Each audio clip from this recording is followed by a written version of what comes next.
muy cálida bienvenida a esta última sesión que tenemos sobre modernidad y vanguardia en América Latina 1930-1970, que estamos transmitiendo desde la Universidad de Cuenca en Ecuador.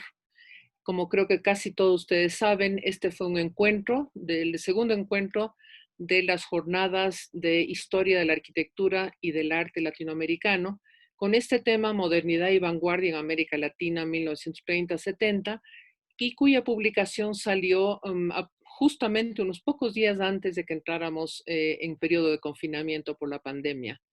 Antes de que empecemos, quiero realmente desear a todos ustedes buena salud, que se cuiden, y todo lo que estamos pasando ahora será seguramente para mejor. Esperamos que así sea. En todo caso, esta es una sesión muy especial. Tenemos aquí a dos grandes colegas y amigos, a mi maestra, la doctora Silvia Arango, y a mi nuevo amigo y colega, a Fernando Fernando Luis Lara. Entonces, quería hacer una breve presentación. Vamos a la imagen. A ver, ¿dónde va la imagen? Aquí. Acá podemos ver, estamos en pantalla. Podemos ver simplemente la portada abierta del libro. En la siguiente es el afiche que lanzamos. Todos me imagino que podrán reconocer los espacios de la Universidad Central de Caracas, ¿no es cierto? Este gran proyecto de Carlos Villanueva, la cual tuvimos una estupenda intervención, de la cual hablaré un poquito más adelante. La Universidad de Cuenca ha hecho ya sus terceras jornadas el 2019, esperamos que haya una publicación, y las cuartas jornadas serán el próximo año 2021. Estamos ya preparando estas cuartas jornadas. Acá tenemos el libro, pues como les decía, salió hace muy pocos días antes del confinamiento que sufriéramos todos en este mundo. Es un libro que está en PDF, al final en el chat se estará poniendo donde ustedes pueden consultarlo, pero se está gestionando ya con Dialnet para que también haya oficialmente el libro en PDF. Bueno, y acá está el tema de nuestro libro. Llevamos años intentando formular nuevas teorías para nombrarnos, para inventar palabras, nuevas señas que den cuenta de nuestros propios espacios americanos, arquitecturas, usos del territorio, nuestras visualidades. Tiempo hace para incluir procesos analécticos planteados por el filósofo de la liberación Enrique Dussel, procesos que incluyen, dice, las nociones de intersubjetividad y alteridad, dirigiendo su mirada hacia el terreno de la ética. La analéctica propone que el logos viene del más allá y parte de un sujeto negado, de pueblos o regiones olvidadas y marginadas, y no de una posición establecida desde el centro. También llevamos años intentando trasvasar la especialidad y comprender los fenómenos artísticos y arquitectónicos desde ópticas y miradas plurales, enriqueciendo y vinculando de esta manera lo que en su momento resultó naturalmente permeable. Ambas intenciones y algunas más que ahora dejamos en el tintero animaron tanto la selección e invitación de especialistas como el encargo, en muchos casos, de los ensayos que conforman el volumen que estamos presentando. Hemos editado cuidadosamente sus artículos, homogeneizándoles en términos formales de acuerdo a las normas establecidas, clarificando con los mismos autores aquello que podía resultar ambiguo para el lector. Se ha realizado un enorme esfuerzo para dar a la imagen la importancia que se merece en este tipo de publicaciones, y por ello, tanto esta como el pie de ilustración, así como su lugar en el texto, ha sido muy meditado. Lo que sigue, reorganizado para esta publicación, quisiera que resultase de verdad un atractivo abrebocas que provoque la lectura total del volumen y que la reflexión frente a las propuestas animen nuevos debates en pos de la construcción cada vez más compleja y rica de nuestras historias de las artes, de las arquitecturas, de los urbanismos y paisajismos. El momento tratado, 1930-70, es precisamente uno de aquellos lugares estelares de encuentros, y así lo comprendieron la mayoría de autores, que he intentado respetar y valorar estos intensos diálogos, cruzados por décadas de crisis y de incertidumbre política, pero ciertamente animados por el deseo de definir y poner en alto la presencia del subcontinente latinoamericano en medio de una modernidad siempre inacabada. Esta obra tiene 4 secciones. Ustedes pueden ver acá en pantalla la sección 1 que se llama Reflexiones teóricas. En la primera de nuestras contribuciones, la del doctor Fernando Luis Lara, a quien tenemos el gusto de saludar y un gustazo tenerlo acá entre nosotros, insiste precisamente en ello. En su contribución hacia una teoría del espacio en las Américas, Lara ve en ambas modernizaciones, aquella del siglo XVI y aquella de la primera mitad del siglo XX, fases de intensa colonización, concentraciones de riqueza y poder en pocas manos. Y la teoría, así como la historia que de estos momentos se deriva, sigue cayendo en la producción de visiones colonizadoras, de dependencia. Este autor realiza un ejercicio similar al de Ana Esteban Maluenda, la que lamentablemente es la única que no pudimos tener por razones personales, al analizar obras icónicas sobre arquitectura moderna como las muy conocidas por todos ustedes de Frampton, Scully, Curtis o Kostov. En ellas, estos autores nos hacen notar cómo se concentra la producción mayoritaria en el Atlántico Norte, marginando y excluyendo prácticamente toda la obra realizada en la primera mitad del siglo XX en lugares que como México o Brasil, cuyo impacto en el resto del mundo fue notorio, pues lo excluyen o lo olvidan o existen silencios. Los autores estudiados por Lara insisten en ver a la arquitectura vanguardista europea como un tronco central del cual emanan ramificaciones secundarias dependientes, entre ellas el corpus latinoamericano. No es honesto intelectualmente seguir haciéndolo. Las realidades son rizomáticas, expresa Lara, con raíces interconectadas que germinan de diversas maneras de acuerdo a cambios en el territorio. Silvia Arango, con el ensayo Las influencias en arquitectura, 3 premisas y una conclusión, y le doy la muy gratísima bienvenida a la doctora Silvia Arango, mi amiga y maestra, propone desprenderse de las visiones atávicas señaladas en los 2 textos anteriores, tanto el de Fernando Luis Lara como el de Ana Esteban. Y lo hace a través de presentar algunas reflexiones sobre los mecanismos y las modalidades de las influencias en arquitectura, dejando de lado el análisis estilístico formal derivado de la historiografía del arte. Propone trabajar el tema de las influencias bajo 2 consideraciones: que el discurso crítico depende del discurso historiográfico, y la segunda, que se debe establecer semejanzas entre el juicio de jurisprudencia y el juicio de arquitectura. Si tomamos la arquitectura, citando a Arango, como una práctica social y cultural, tendríamos entonces que reescribir nuestra historia. Es más, tenemos el deber de hacerlo bajo nuevos paradigmas, repensando el papel de los contactos entre culturas y reasignando a las influencias sin complejos de inferioridad el lugar que les corresponde en las interpretaciones de las transformaciones históricas. Voy entonces a dar, como decía, la bienvenida a Fernando. No puedo pasar esta cosa. A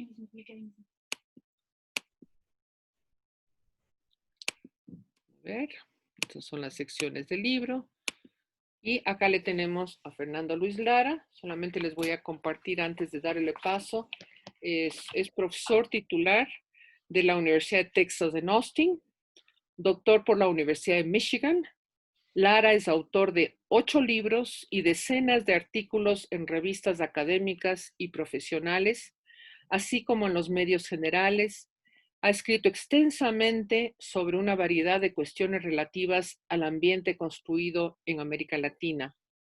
En el 2015, el profesor Lara publicó en inglés, junto con Luis Carranza, el primer levantamiento integral de la arquitectura moderna en América Latina, Modern Architecture in Latin America, Art, Technology and Utopia. Arquitectura moderna en América Latina, Arte, Tecnología y Utopía. Es miembro del Instituto Brasilero de Arquitectos y del DOCOMOMO. Lara también es crítico, investigador y educador. Desde el 2014 actúa en el Laboratorio de Urbanismo Avanzado, una ONG dedicada a la creación de espacios públicos mejorados.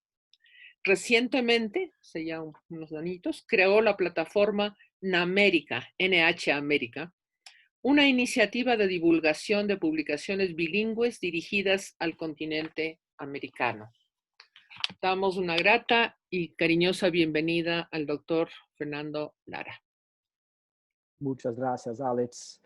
Un placer enorme estar aquí con ustedes,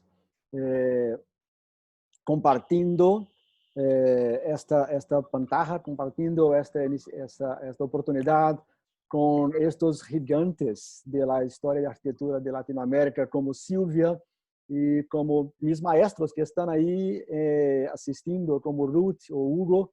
Un placer estar aquí con todos ustedes. Gracias por la invitación.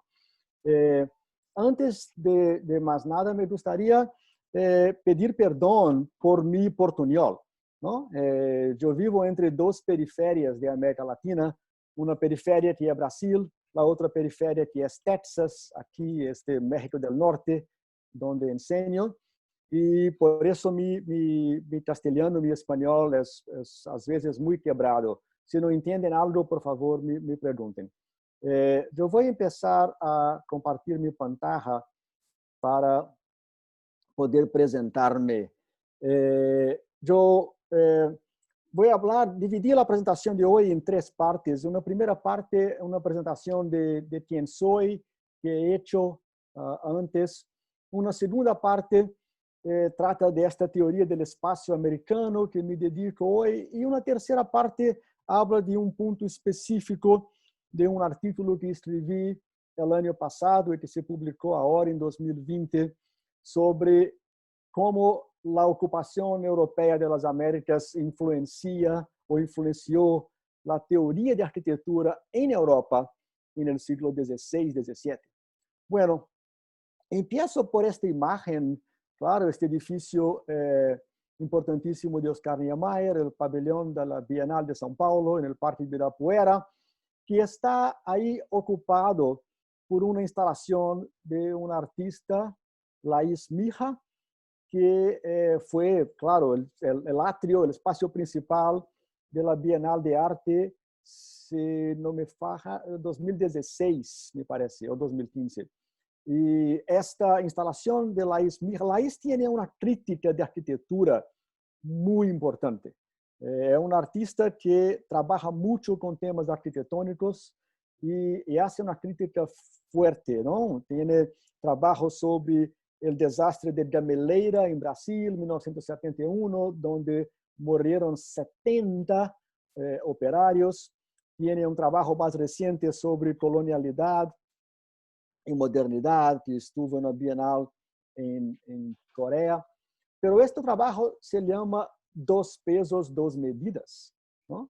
Es un poco una crítica de cómo nosotros miramos esta dualidad de modernidad, colonialidad, que es tan central para entender nuestra arquitectura moderna. Claro, ahí las dos torres, una la torre moderna, ¿no? De ladrillo, de acero, de metal, de concreto, hormigón armado. La otra torre, la torre no moderna, ¿no? La torre o de la colonialidad o la torre de las tradiciones premodernidad, que son los palos, las maderas, la tierra, ¿no? Empezamos por ahí para... Ahí. Empezamos por ahí para entender lo que está pasando en las Américas hoy, ¿no? Esta imagen también ya es de octubre de 2019. Claro, la bandera mapuche levantada ahí arriba de la estatua de Baquedano, en la Plaza Italia, en Santiago. Y este momento de revisitar nuestra historia, de revisitar nuestras manifestaciones espaciales de una parte de esta historia, continúa aquí en Estados Unidos con las protestas después de la muerte de George Floyd, continúa con todo una fuerza grande de superar estos tantos siglos de colonialidad y sermos dueños de nuestra propia historia, ¿no? Para mí, yo aprendí esto leyendo Marina Weissman en los años 90. Escribamos nuestra propia historia, decía Marina Weissman. Entonces, ¿cómo escribir nuestra propia historia? ¿No? ¿Cómo entender que escribimos con dos pesos, dos medidas? Como dice la Esmirra, porque esta ilustración aparece en los libros de los Bannister Fletcher en inicio del siglo XX, primera edición del libro, 1897, pero este árbol aparece, me parece que en 1901, y va cambiando poco a poco en las ediciones de las dos primeras décadas del siglo XX. Esto es una representación perfecta de la narrativa de la civilización occidental, como fue montada, escrita por alemanes, ingleses y franceses en el siglo XVIII y XIX, ¿no? Podemos escribir tantas otras narrativas. Podemos, por ejemplo, mirar la enorme influencia islámica que tenemos vía Península Ibérica. Podemos entender una otra historia del mundo, cuando el Imperio Romano se va a Constantinopla y cría todo un mundo que llamamos ortodoxo, que tiene una otra continuidad de los romanos. Podemos mirar el mundo desde África, podemos mirar el mundo desde Japón y China, pero no lo hacemos. No miramos desde nosotros, no miramos desde otros puntos de vista. Tenemos una construcción hegemónica que mira la historia del mundo a partir de ese tronco, ¿no? Que escoge Grecia, Roma, el medievo y después la Renacimiento, el barroco, el neoclásico y el moderno, siempre con esta línea, esta línea principal de construcción y ignorando o aislando manifestaciones diversas para las ramas, ¿no? La gran mayoría del mundo participa en las ramas en cuanto se construye este tronco. Esto me incomoda muchísimo, por eso Luis Carranza y yo escribimos el libro Modern Architecture in Latin America, porque pensamos que teníamos que empezar a contar esta historia de acuerdo de un punto de vista diverso, de nuestro propio punto de vista. No es coincidencia que tanto Carranza y yo enseñamos en Estados Unidos, ¿no? Tenemos esta facilidad de escribir en inglés, tenemos esta facilidad de tener un proceso de distribución editorial que nos permite escribir, publicar y diseminar este libro. Lo mismo no existe para otros libros, ¿no? Es una dificultad enorme hacer libros y distribuirlos. Esta semana celebramos que el libro de Ruth, que yo fui uno de los editores, Critical Readings, fue nombrado a uno de los finalistas del premio SICA de la UIA. Y de los 24 finalistas del premio SICA, el libro de Ruth es lo único al sur del trópico de Cáncer, ¿no? Si cortas el globo en el trópico de Cáncer, uno de 24 representa la parte al sur. Y lo representa porque hicimos el esfuerzo de traducir y publicar en inglés. Esto para mí son cuestiones centrales. Cómo superar anglocentrismo, cómo superar eurocentrismo, cómo superar estas barreras, ¿no? Pero quería hablar un poco de lo que he hecho en el libro. Esta imagen es un diagrama que dibujamos, que tiene toda América Latina, todo el siglo XX, y ahí escogemos unos 150 edificios importantes para ponerlos en paralelo, ¿no? Para mirarlos juntos, para mirarlos en un diagrama que nos ayude a organizar otras narrativas, otras maneras de hablar de ellos, porque la narrativa tradicional sempre remete a Corbusier, sempre remete a Bauhaus. A narrativa tradicional, todos estes edifícios estariam umbilicalmente conectados a los maestros europeus. Y esto es muy importante, es fundamental entender esta conexión, pero es insuficiente.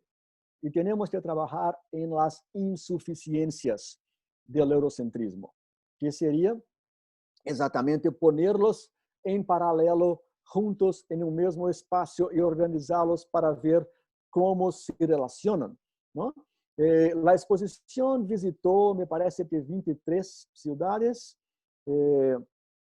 Yo hablé en 28 ciudades. Fue muy importante para mi trayectoria viajar con la exposición y visitar tantas universidades diferentes, tantas audiencias diferentes. Y en estos viajes podemos perceber que se concentran mucho en las Américas, ¿no?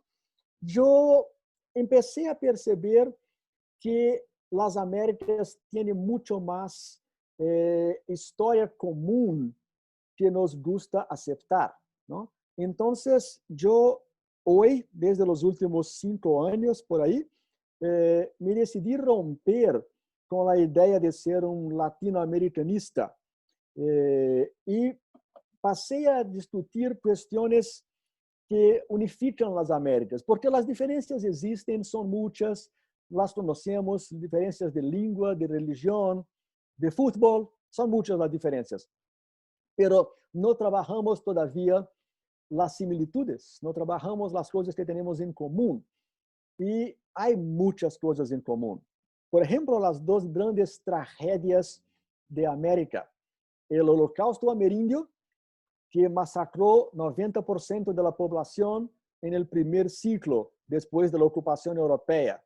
Estamos en un tiempo de pandemia, estamos todos con mucha ansiedad, con mucho miedo, estamos encerrados en casa, los que tienen el privilegio de quedarse en casa, por una pandemia que es fatal para 1% de los casos y que significa hospitalización para un 3 o 4%.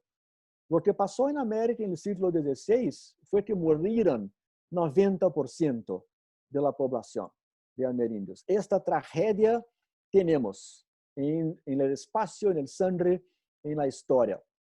La tragedia siguiente es que nuestros antepasados europeos, mis antepasados, tuyos antepasados de ustedes, tuvieron la brillante idea de traer los africanos para sustituir la mano de obra que murió de pandemia en el siglo XVI. Y la esclavitud que existe por todas las Américas, en mayor o menor grado, desde Canadá hasta Chile, es la segunda tragedia. Es la segunda grande tragedia que nos une y todavía vivimos las consecuencias de esto. Son las dos pesos, dos medidas, ¿no? Por eso, mi proyecto actual de investigación parte de estos autores que están aquí en la derecha. Una porción de autores, continúo coleccionando autores, continuo coleccionando pensadores que pensaram las Américas desde una perspectiva americana. El libro Modern Architecture in Latin America tuvo 17 reseñas en periódicos, ¿no?, con pareceristas. La reseña de Ruth, por ejemplo, me emocionó muchísimo porque trabajó con Carlos Drummond de Andrade para hablar del libro. Pero una de las reseñas que más me gustó fue de Francesco Dalcó, en Casabella. Y Dalcó decía que el libro es muy interesante, que el libro es muy útil, que es importante, etcétera, pero no le gustó que nosotros mencionamos muy pocos autores europeos. Esto fue de propósito, esto fue parte del diseño, ¿no? Carranza y yo intentamos leer todo que se publicó sobre América Latina en América Latina. Claro que hay textos fundamentales de otros autores europeos, norteamericanos, etcétera, pero esto es parte del diseño, parte de la intención, que era hablar de América Latina desde América Latina lo más posible. Por eso, las cosas que me hacen pensar hoy en una teoría de espacio americano es porque grande parte de nuestra teoría viene de otro continente, viene de Europa, ¿no? Tenemos un espacio específico aquí. Pensábamos hasta poquísimo tiempo atrás que los Homo sapiens estaban aquí por 15.000 años. Ahora sabemos que llegaron a 30.000 años atrás, muy probablemente navegando por el Pacífico Sur. Pero estuvieron aquí por 30.000 años, desarrollaron maneras de entender esta tierra y entender este paisaje, y después nos tornamos el gran calderón, el melting pot, como se dice en Estados Unidos, porque llegaron nuestros antepasados europeos, llegaron los africanos, llegaron los chinos, los japoneses, los árabes, llegaron todos. Y aquí estamos y todavía tenemos que buscar una forma de entender este espacio. Edmundo O'Gorman, hermano de Juan O'Gorman, es fundamental en este percurso porque fue el primer historiador que demostró cartográficamente por los mapas que la orden de los factores de la historia se enseñó invertida. Yo aprendí en la escuela que Europa empezó a modernizarse, por eso los portugueses y españoles se lanzaron al Atlántico y llegaron hasta América. Lo que O'Gorman demuestra es que es lo contrario a la orden. Fue porque encontraron las Américas que se modernizó Europa. Esto O'Gorman escribió en los años 50, finales de los 50. Después, en 92, Aníbal Quijano lo sedimentó, ¿no? Quijano en un par de artículos, uno de 92, que es muy importante y muy simbólico porque son 500 años después de la llegada de Colón. Quijano dice, no es que las Américas participaran en el desarrollo del capitalismo europeo, es que no habría capitalismo europeo si no fuera por las Américas, ¿no? Hay todo un análisis ahí monetaria de recursos naturales, de ocupación, de formas de trabajar y formas de colonizar. Por eso Arturo Escobar es tan importante, porque Escobar unificó por la primera vez la idea de que no existe modernización sin colonización. Yo pasé 20 años de mi trayectoria de investigador y profesor adjetivando la modernización para poder explicar la modernización brasileña. Yo hablaba de modernización incompleta, modernización conservadora, modernización, ¿no?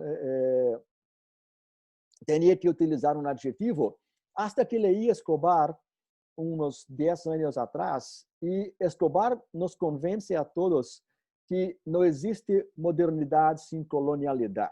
Son dos lados de la misma moneda. Son dos estrategias de poder, estrategias de ocupación espacial, estrategias de relaciones entre humanos que vienen juntas. Y esto es fundamental para entender la modernidad, para entender el proceso de modernización, ¿no? Aquí los mapas que O'Gorman utiliza para mostrar que Europa não era central, não era periférica de um mundo que estava centrado em Jerusalém, estava centrado em Mesopotâmia, até o século XIV, e a partir do século XV, finales del siglo XV y siglo XVI, ya está ahí en el centro. Tengo que pasar un poco rápido por esto para poder hablar de otras cosas. Aquí Arturo Escobar, otro pensador fundamental para discutir esta nuestra modernidad y su inescapable colonialidad, ¿no? Escobar nos hace pensar, por ejemplo, quando pensamos em estes edifícios maravilhosos de hormigón, de México, de Brasil, que todos eles existiram antes em madeira e todos eles foram carregados por los hombros de hombres, a maioria negros ou mulatos, que carregaram em containers, em latas de 20 litros de hormigón y que subieron escaleras por andaimes muy frágiles para construir esta modernidad que nos gusta tanto, ¿no? que nos orgullamos tanto. Otros como Inés Moisés, por ejemplo, en Argentina, nos demuestran a cada día que mitad de la población, la mitad femenina, la mitad que tiene 2 cromosomos X, fueron excluidas de esta modernidad y también fueron colonizadas, ¿no? La idea de entender modernización, colonización, pasa por entender que la modernidad beneficia el hombre blanco europeo y todos los otros, si no eres hombre, si no eres blanco, si no eres europeo, están a grados de distancia de la modernización más y más cerca de la colonización. Ahora llego al final de mi presentación, los últimos 5 minutos, porque me dediqué a esto el año pasado, ¿no? Hay una enorme bibliografía de la teoría decolonial. Alexandra hablaba de Enrique Dussel, tenemos Walter Mignolo, tenemos Gros Fogel, Jorge Canizares, Escobar, Glória Andalzúa, Denise Ferreira da Silva. Ahora tenemos una biblioteca inteira de obras de teoria decolonial que nos ayudan a entender lo que pasó con el mundo y lo que pasó con las Américas después de la ocupación europea. Lo que yo trabajé en este artículo, publicado ahora a un par de meses, es que la estrategia de control territorial, la estrategia de abstracción que se desarrolló en el siglo XVI, tiene mucho que ver con la ocupación de las Américas. Había un inicio había un momento muy fértil, claro, en la Florencia del siglo XV, y estaban ahí un montón de gente pensando cosas muy interesantes, pero también estaban los portugueses pensando cosas interesantes con mucha influencia mozárabe, también estaban los chinos, también estaban los musulmanos en norte de África. En este momento hubo una confluencia de conocimiento ahí que permitió que los europeos llegaran hasta aquí y que ocuparan este territorio. Ahora, lo que me parece importante pensar desde el punto de vista de arquitectura es que las herramientas de abstracción de espacio, las herramientas de trabajar dibujo, perspectiva, planes, sesiones, son las mismas herramientas que permitieron que los europeos controlasen este espacio. Las herramientas son las mismas. Y cuando miramos cosas como, por ejemplo, una obra de un español, un cura español jesuita que vivió en México por 25 años y escribió un libro llamado Lógica Mexicana, Antonio Rubio, él se llama, y Descartes, René Descartes estudió en la obra de Antonio Rubio. ¿Y por qué la obra de Antonio Rubio es fundamental?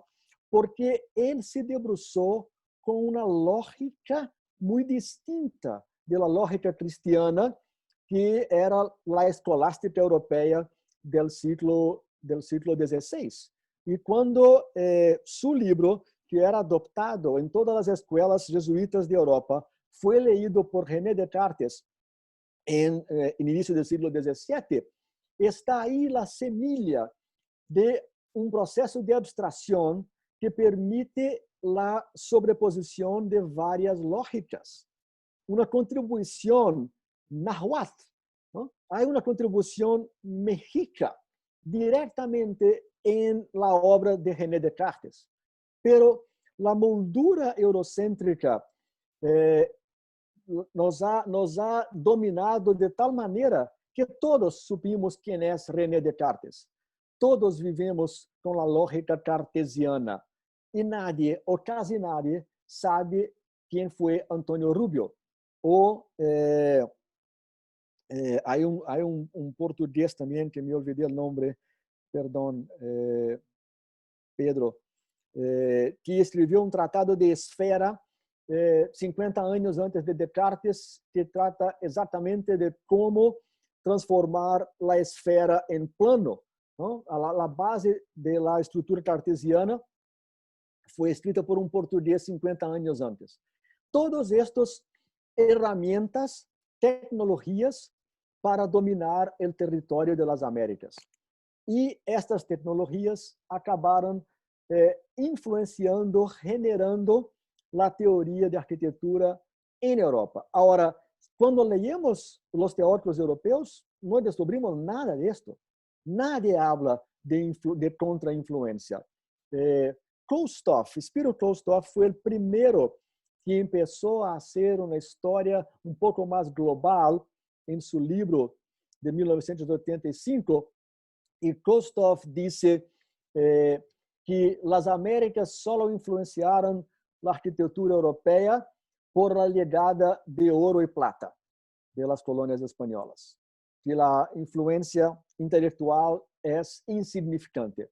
Bueno, no es insignificante, no es coincidencia que estos dos procesos acontecieron en las primeras décadas del siglo XVI, la sistematización de arquitectura como abstracción y la ocupación europea de las Américas son dos partes del mismo proceso.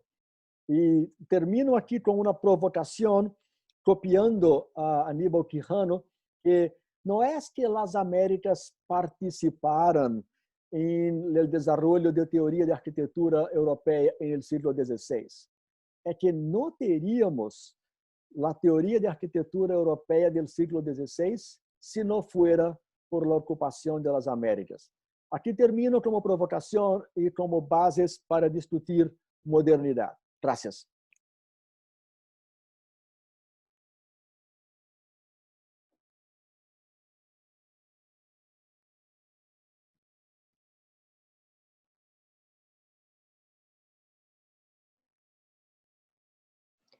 Alex, tienes que reiniciar tu audio, por favor. Ya. Muchísimas gracias, Fernando. Quería ver si es que había alguna pregunta en el chat. Me parece que de momento todavía no. Pero para romper el hielo, ¿qué tal si es que me permiten a mí iniciar con una pregunta? Tú hablas en varias ocasiones en tu artículo y en algunas otras publicaciones tuyas sobre el trabajo que ustedes hicieron, en este caso, en el caso del libro Modern Architecture, con Luis Carranza, nuevas narrativas de inter e intraconexión de la arquitectura latinoamericana. A mí me gustaría saber cuáles son esas narrativas, cómo se construyeron esas narrativas, si son muchas, si tienes dos o tres, porque todavía no logro, digamos, comprender esta nueva narrativa de la que tú estás hablando.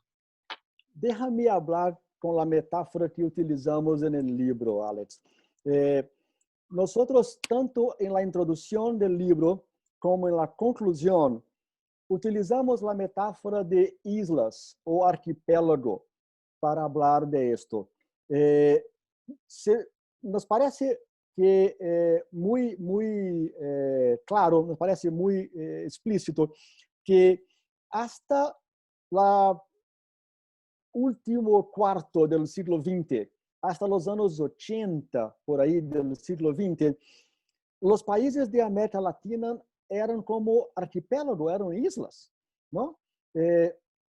Por eso el trabajo de Silvia, junto con Ruth y Hugo y Ramón Gutiérrez y Marina Weissman, es tan importante, porque ellos empezaron a partir del sal a criar puentes entre estas islas, ¿no? Me parece que el sal es un momento fundamental donde estas islas empezaron a conectarse y dejaron de ser arquipélagos para ser vecinos.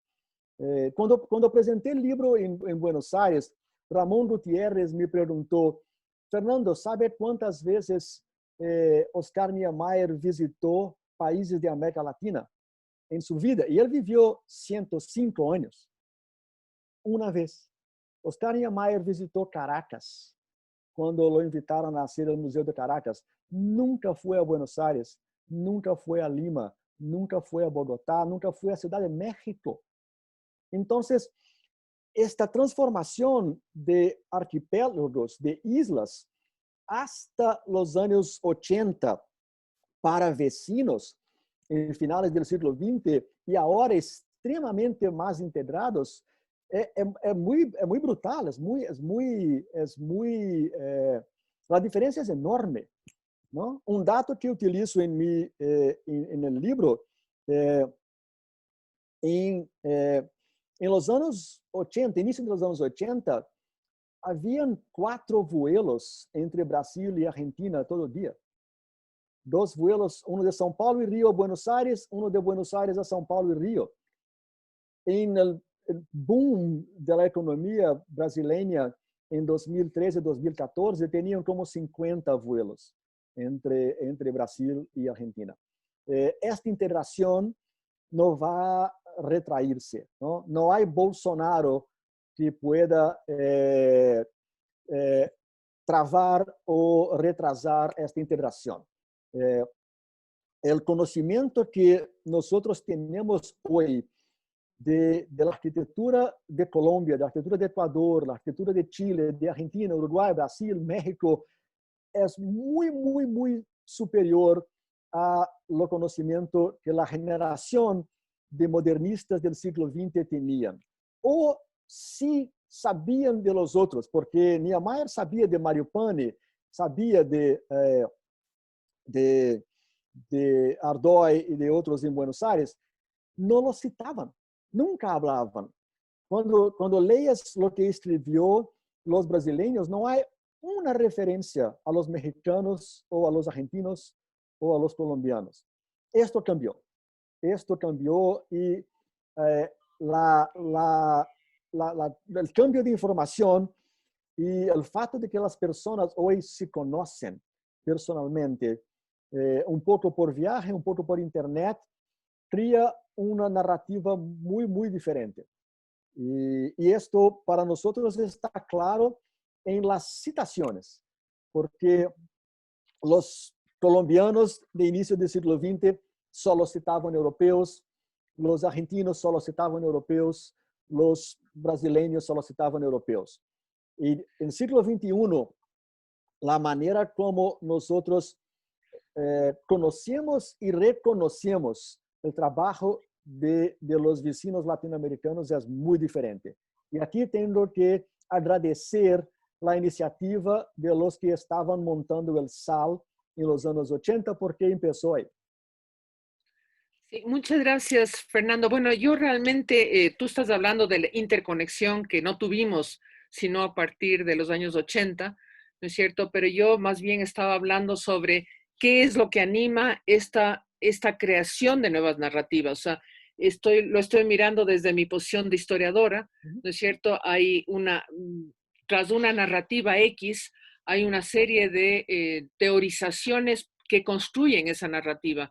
Y más que oírte hablar sobre la conexión o el que unos lean a otros o el que unos viajen, más bien yo quería una cosa un poco más profunda en términos de qué es lo que anima esas narrativas, qué son esas narrativas y qué es lo que las anima. Pero no quisiera, o sea, solamente dejo ahí porque por el tema del tiempo y quisiera que te haga, me pide una pregunta el doctor Hugo Segawa. Entonces le pasamos la pregunta a él. ¿No es cierto? Hugo, adelante y muy bienvenido a este foro, a este panel. No sé si es que, a ver, con Hugo, ¿dónde estamos? Está conectado. Ah, ya. Necesita activar su micrófono. Hugo, necesitas activar el micrófono. Sí, ¿me ouve? Ahí está. Hola, hola, muy bien. Sí, sí. Buenas tardes, saludos a todos, muy rápidamente. Fernando, mucho gusto de tener este contacto a tanto tiempo. Yo tengo dos comentarios. Bueno, y un poco lo que Alexandra comentó ahora. Primero, yo creo que había un contacto interamericano más fuerte do que este ejemplo de Ramón Gutiérrez, que Niemeyer nunca estuvo en México y en otras partes. Tuvimos sistemas como los que los colombianos están estudiando ahora, como los SIMBA, que tuve muchos brasileños que no son famosos, pero son muchos brasileños que circularon por la América, que también colombianos, venezolanos, argentinos, chilenos, que llegaron al Brasil para conocer esta arquitectura brasileira de Brasil Builds. Existe una conexión que si volvemos a los años 20, a todo este fenómeno de llamado neocolonial, también permite que había una conexión de arquitectos y profesores de la Politécnica de São Paulo, de Minas, con los argentinos, con chilenos y con los mexicanos. El problema es que no mapeamos esta circulación. Pero no es porque no se menciona, es que no existió. Claro que existió, pero no mapeamos. Este es un punto. Segundo punto. Cuando menciona de Escobar que la modernidad y la colonialidad son los dos lados de la misma moneda, yo me atrevería a decir que en esta relación hay un tercer lado de la moneda, que es la conexión de Europa con Asia, que también establece una relación de cambios que, de nuestro punto de vista latinoamericano, miramos nosotros en la Europa. Pero como fenómeno global, la Asia me parece fundamental para entender que también Sérgio Buarque de Holanda, que tú mencionas, ya hablamos, sí. Fernando, en una oportunidad, que un brasileño ha hecho toda una investigación sobre la idea de utopía de Thomas Moros a partir de América. Y también, bueno, Fernando, ya hablamos en una oportunidad acerca de cuál es tu opinión, porque tú haces una lista de intelectuales, ¿no? Hasta ahora tú no mencionas a Darcy Ribeiro, que es un antropólogo que ha estudiado los temas de las circulaciones de los indígenas, de la cultura precolombiana, precabralina en nuestra situación, y que me parece que es muy importante reconocer este universo, y de Sérgio Buarque de Holanda, ¿no? Pero es claro, es más brasileño, pero creo que en tu narrativa es muy importante. Bueno, ya hablamos sobre ese aspecto y no voy a tomar más tiempo. Bien, gracias. Gracias, Hugo. No, gracias. Tiene razón. Me hablaste en Belém do Pará, que tengo que incluir Darcy Ribeiro. Darcy Ribeiro fue uno de los héroes de mi juventud, ¿no? Porque cuando muy joven, Darcy era exilado, después gobernador, después senador. Y yo sí, tengo que revisitar la obra de Darcy Ribeiro. Às vezes me parece um pouco desarrollista, pero seguro que hay cuestiones de los indígenas brasileños ahí que tengo que revisitar. Yo tengo leído mucho Eduardo Viveiros de Castro, y también las fuentes primarias como Ayrton Krenak o David Tapenaua para empezar a entender la manera como los habitantes originales de Brasil miran al espacio, entienden espacio. Pero seguro, tengo esta deuda contigo, que es de incluir Darcy Ribeiro en este listado. Tengo esta deuda. Sobre Asia, no, sí, también concordo completamente. Es muy, muy, muy importante entender la dinámica económica que existió en este triángulo de América, Europa y Asia, ¿no? Yo descubrí hace muy poco tiempo que mitad de la plata de Potosí se fue a China y no a España, porque estaban ya integrados esses sistemas. Son cuestiones importantes. Lo que pasa es que los días tienen solo 24 horas, ¿no? Me gustaría muchísimo conocer más de la arquitectura, de cómo los chinos y japoneses y los de sur de Asia, como India y Tailandia, entienden arquitectura, entienden espacio, pero sabes cómo es, no hay tiempo para todo, tal vez en una otra vida. Muchísimas gracias, Hugo, por tu pregunta. Aquí hay otra pregunta de Mónica del Arenal, que dice lo siguiente: creo que la diferencia entre los europeos y los latinoamericanos es que en Europa, principalmente los ingleses, se ha tenido históricamente la disciplina de la documentación y el coleccionismo. Mi pregunta es si en Latinoamérica existió una cultura por documentar y divulgar los saberes de la arquitectura desde parámetros no europeos. De momento solo pienso en los códices mexicanos precolombinos. Sí, Mónica, qué bueno oírte. No, hay una documentación enorme, ¿no? Los imperios portugueses y españoles eran extremadamente burocráticos, documentaban todo, escribían todo, ¿no? A punto de Ángel Rama nos lembrar que la ciudad só existe si está escrita y firmada por el rey, ¿no? Si no está firmado por el rey, no existe. No importa lo que efectivamente existe en el espacio. Si no tiene firma real, no es ciudad. No, hay una documentación farta. Me parece, en este caso, que es lo que Jorge Canizares Esguerra trabaja muy bien, que es esta leyenda negra, ¿no? Esta manera como los alemanes e ingleses y un poco franceses en el siglo XVIII crearon la idea de que todo de la península ibérica era atrasado, era retrasado y era arcaico, y que solo ellos dominaban la técnica, el conocimiento, ¿no? Felipe II construyó una burocracia enorme en el final del siglo XVI para dar cuenta de controlar las Américas, toda baseada en archivo, en documentos, en cómo relatar lo que estaba pasando para que la corona en España pudiera controlar. Los documentos están ahí, son muchos, necesitamos una otra mirada. Y este es un poco, tal vez, lo que gostaria de contestar a la pregunta de Alexandra, porque hay una generación joven que está como que desafiando la narrativa tradicional de arquitectura moderna.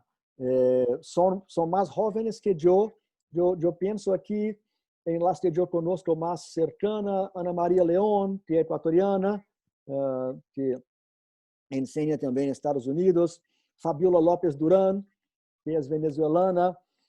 Estas jóvenes investigadoras están desafiando la narrativa tradicional de arquitectura moderna por las cuestiones contemporáneas de raza, género y lengua. Hay una hegemonía blanca, masculina, que está siendo hoy desmontada por essas jóvenes investigadoras. E talvez aí venha uma narrativa nova. Talvez aí. Me parece que tienes razão que a narrativa não cambiou tanto desde que escrevimos os primeiros livros sobre arquitetura moderna latino-americana nos 50 hasta que Carranza e eu escrevimos em 2015. Ainda todavia, por exemplo, quando miro o nosso livro e o livro del MoMA, del mismo año, de la exposición del MoMA, el cânone está aí, los principales arquitetos están aí, não ha cambiado mucho desde que los primeros escribieron en los 60 y 70. Me parece que el cambio de narrativa, el cambio de mirada, viene ahora con, por ejemplo, María González Pendaz, que trabaja la obra de Félix Candela y cuántos operarios murieron construyendo las cascas de Félix Candela y cómo la empresa de Candela trabajaba con estas muertes, estos accidentes. Entonces, hay una mirada a la arquitectura desde el punto de vista de trabajo, etnia, género, raza, que viene, que está. Yo veo esto en las disertaciones de doctorado, veo esto en estas jóvenes investigadoras. Están listos y va a tener más y más publicidad en los próximos años, me parece. Muchísimas gracias, Fernando. La última intervención es de nuestro amigo, el arquitecto Carlos Niño desde Bogotá, que dice: ¿y qué nos une? El afán de trenzar nuestro propio y grande pasado, la herencia universal de la arquitectura moderna y nuestra realidad actual. Brasil, por ejemplo, lo hizo en los años 50 y otros más, y seguiremos haciéndolo. Muchísimas gracias, Fernando, por tus palabras, por acompañarnos, y damos paso pues a la doctora Silvia Arango. Quiero leer primero agradecerle a Silvia que está entre nosotros, una gran compañera en estos momentos. Silvia Arango es profesora de la Universidad Nacional de Colombia en Bogotá, en la Facultad de Artes, profesora en la Escuela de Arquitectura, la Facultad de Artes en pregrado y en la Maestría de Historia y Teoría de la Arquitectura, el Arte y la Ciudad, y en el doctorado en Arte y Arquitectura. Es arquitecta por la Universidad de los Andes de Bogotá y tuvo un diploma en diseño urbano en la Oxford Polytechnic en Inglaterra y un doctorado en urbanismo de la Universidad de París 12 en Francia. Investigadora de la historia de la arquitectura latinoamericana, tema sobre el cual ha escrito numerosos artículos. Sus principales publicaciones: Historia de la arquitectura en Colombia del 89, Historia de un itinerario del 2002, Ciudad y arquitectura, 6 generaciones que construyeron la América Latina moderna del 2013, que ha sido utilizada y sigue siendo utilizada como un texto de primer orden en las diferentes facultades de arquitectura. Recibió la beca Guggenheim en 1992 y un Getty Scholar Grant en 1996. Profesora visitante en las facultades de arquitectura de la Universidad de Puerto Rico, Ríos Piedras en el 2000, Universidad Federal de Río de Janeiro 2003 y una estancia postdoctoral en el Instituto de Investigaciones Estéticas de la UNAM en México en el 2008. Entre el 2015 y 2016 fue coordinadora del doctorado en Arte y Arquitectura de la Universidad Nacional de Colombia, sede de Bogotá. Bienvenida, Silvia, un gusto que estés entre nosotros. Gracias, Alexandra. Voy a intentar compartir la pantalla.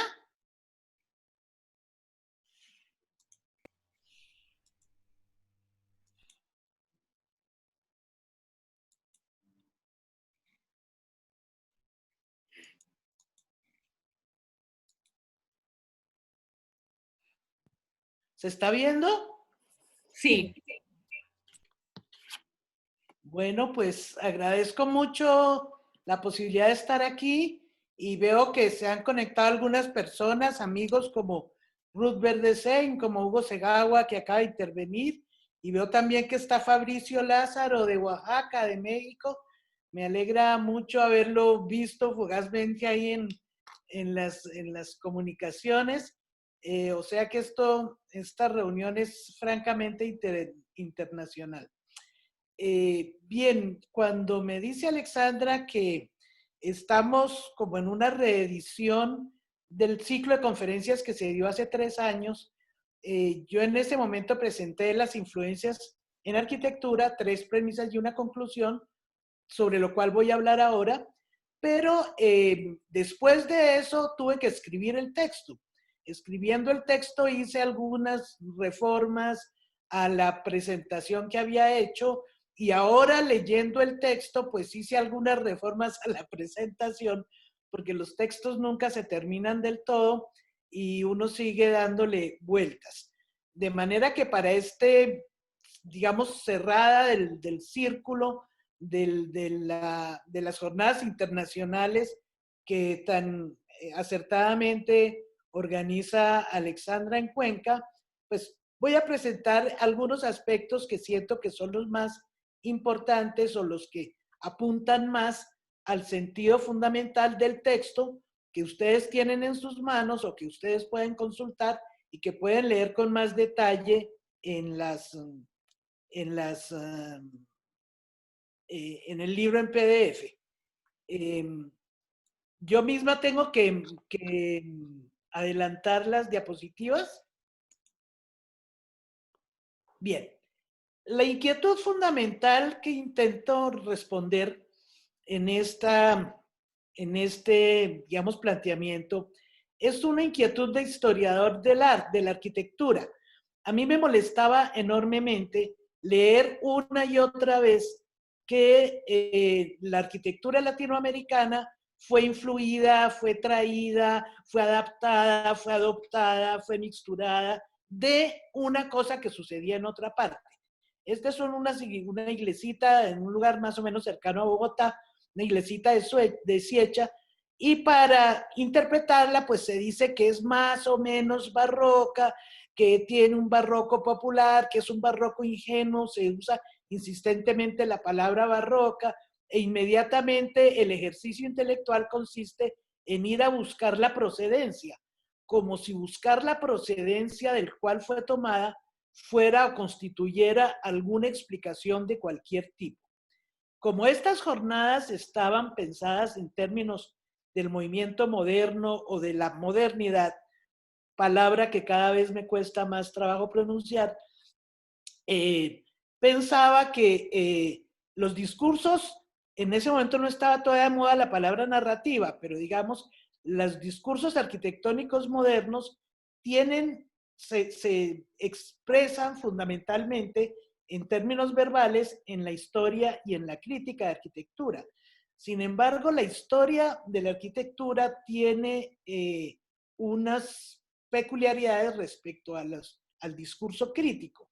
Sin embargo, cuando se trata del movimiento moderno, por su cercanía en el tiempo, tienden a entremezclarse. Porque si uno está estudiando el siglo XVI, pues uno no hace crítica, uno hace claramente historia. Pero si uno está mirando el periodo contemporáneo, uno hace crítica, no hace historia. Pero cuando uno está mirando algo que sucedió hace unos 50 o 60 años, se mezclan los discursos críticos y los históricos. Y me parecía importante hacer esa distinción. De todas maneras, al mirar la arquitectura moderna o al mirar los discursos críticos o históricos acerca de la arquitectura moderna, encontraba la frecuencia excesiva de buscar una interpretación a partir de rastrear la genealogía. Entonces, si vemos esta estupenda casa de Romanach en Cuba, inmediatamente se remite, o la explicación es Thiers, miesiana, se ve la mano de Mies, se ve el racionalismo, los 5 puntos de Le Corbusier, etcétera. Era como si rastrear de dónde vino fuera una explicación. Esto siento yo que es una especie de tic o de costumbre muy extendida de la manera de hacer historia y de la manera de hacer crítica que refleja en América Latina un alto grado de inferioridad, porque lo que presupone es que aquí no se inventó nada, que aquí nada surge nada surge espontáneamente de la Tierra, sino que fue traído de otra parte. No sé si es por el hecho de que nuestras explicaciones del subdesarrollo, del atraso, de la pobreza, se las imputamos a un colonialismo o neocolonialismo económico, que eso lo hemos trasladado a las esferas culturales, suponiendo que hay un colonialismo o un neocolonialismo cultural y que todo, como los niños, viene de París y que todo lo tenemos que buscar en algún otro lugar lejano a nuestras tierras, que sería lo que explicaría que aquí aparezca. Entonces, la primera hice 3 premisas, que ahora pensándolo mejor en realidad son 2 premisas, una conclusión intermedia y una conclusión final. Pero bueno, la primera es una constatación, y es que los discursos históricos y los discursos críticos se parecen, porque ambos se basan en la comparación. Lo que es otra manera de decir que la comparación es indispensable en cualquier ejercicio de análisis, no solamente arquitectónico, sino artístico. La comparación es siempre fundamental. Si uno toda su vida solo come arroz, pues lo único que sabe es a qué sabe el arroz. Pero si uno come arroz y papas, pues entonces puede hacer una distinción entre el arroz y las papas. Y si uno además come papaya, entonces uno dice, esto es más dulce, esto es más no sé qué. El gusto, por eso la cultura viene de cultivo, se basa en la capacidad de comparar cosas, de comparar distintos matices de lo mismo, distintas maneras de hacer lo mismo. Por eso, digamos, la comparación es la base o el sustento de todo análisis crítico o de todo análisis histórico en arquitectura como en otras cosas. Sin embargo, hay pequeñas diferencias. La comparación en historia tiende a ser causal, es decir, de causa a efecto. Aquí vemos cómo lo que viene después es causa de lo que vino antes. Los precedentes son fundamentales para entender el desarrollo de la historia y como la historia se mueve en una sola dirección hacia adelante, este vínculo causal es muy difícil de romper en las explicaciones históricas. Lo que antecede es causa de lo siguiente.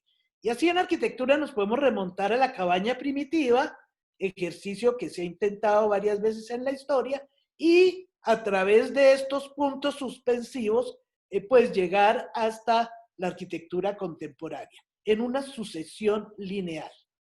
Esta sucesión lineal, digamos, sugeriría la idea de progreso, pero en realidad es difícil desde la dimensión cultural, digamos, sostener que las catedrales medievales son culturalmente más elementales que el edificio de la ONU, porque es muy difícil creer que en ese sentido hay progreso.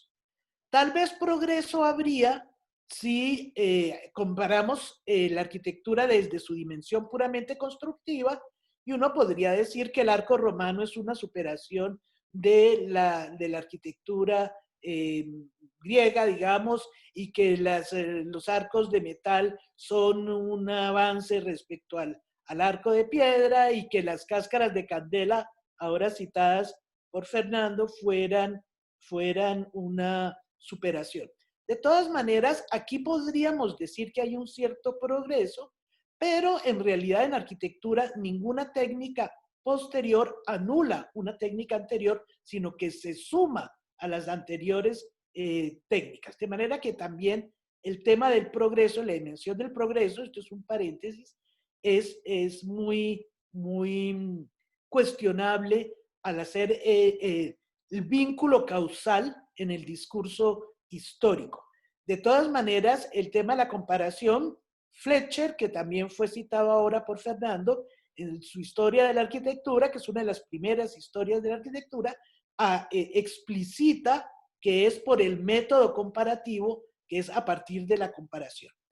En cambio, cuando hacemos el discurso crítico, la comparación no está unida por un vínculo causal, no es una relación causa-efecto, es una relación, llamémosla así, arbitraria.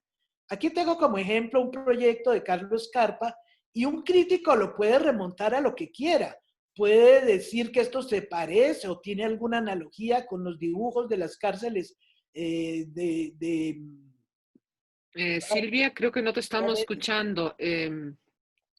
¿No me estás A escuchando? ver. ¿Aló? ¿Desde cuándo no me estás escuchando? Yo escucho bien, Silvia. No sé si me están escuchando. Sí, díganme si sí o si no. Sí, sí, Sí. te escuchamos, Silvia. Parece que Alex está teniendo problemas de conexión. Ah, ya. O sea que Podemos no estoy continuar. hablando sola, sino que sí me oyen. Sí, va todo bien. Adelante. Bueno, entonces sigo. Si uno compara, si uno quiere hacer un análisis crítico de esta obra de Scarpa, lo puede relacionar con las cárceles de Piranesi o si quiere, por el papel de la relación entre escultura y agua, lo puede remontar a Mies van der Rohe. O si quiere enfatizar el hecho de traspasarlo a través del edificio que se traspasa, pues lo remonta al Carpenter Center de Le Corbusier. Uno escoge la comparación de una manera relativamente arbitraria, dependiendo de la argumentación que quiera hacer. Pero el vínculo que relaciona la comparación, que relaciona los componentes de la comparación, no es un vínculo causal. Bien, quería dejar esto claro para hablar de que la comparación es fundamental, pero hay distintas maneras de hacer la comparación. La segunda premisa es una premisa que para mí es evidente, pero que creo que requiere de ciertas pruebas. Y es que el discurso histórico crítico imperante en arquitectura privilegia las influencias del aspecto formal. Es decir, no es que tenga nada contra las formas en arquitectura, no sería absurdo, pero el privilegio tiene algunos problemas que me gustaría aclarar. El primero es que la historia de la arquitectura viene de la historia del arte. La historia de la arquitectura es una hija de la historia del arte. Y la historia del arte se ha montado sobre la secuencia de movimientos artísticos que se han organizado en sus procesos de periodización a partir de homogeneidades de repertorio que se llaman los estilos. Entonces, de esta manera uno puede mostrar una historia. Aquí puse un ejemplo sacado de internet. Cuando uno mira los movimientos artísticos, uno puede decir que, bueno, los impresionistas son una reacción al realismo simbolista anterior y que los expresionistas tienen como referencia en los impresionistas y que el arte abstracto es un paso más adelante de los impresionistas, etcétera. Y uno podría hacer la secuencia lineal causal a partir de movimientos estilísticos que se referencian unos a otros, haciendo abstracción, es decir, olvidando o sacando del análisis todos los elementos que no sean formales, porque la manera de entender que un estilo se va convirtiendo en otro, o se va transformando en otro, para que esta secuencia tenga una lógica lineal causal, requiere que digamos, supongamos que las formas influyen en otras formas, que las formas están relacionadas entre sí. Y lo mismo se hace en arquitectura. Es decir, abajo tenemos una secuencia, un intento de explicación que muestra cómo desde el antiguo Egipto hasta el siglo XX, digamos, las distintas fases de desarrollo de la arquitectura es un continuo desenvolvimiento de estilos que se basan unos en otros, que se relacionan unos con otros, hasta llegar, que esto es lo que da la sensación de la idea de progreso y la idea de que es un conocimiento acumulativo que se llena a lo largo del tiempo.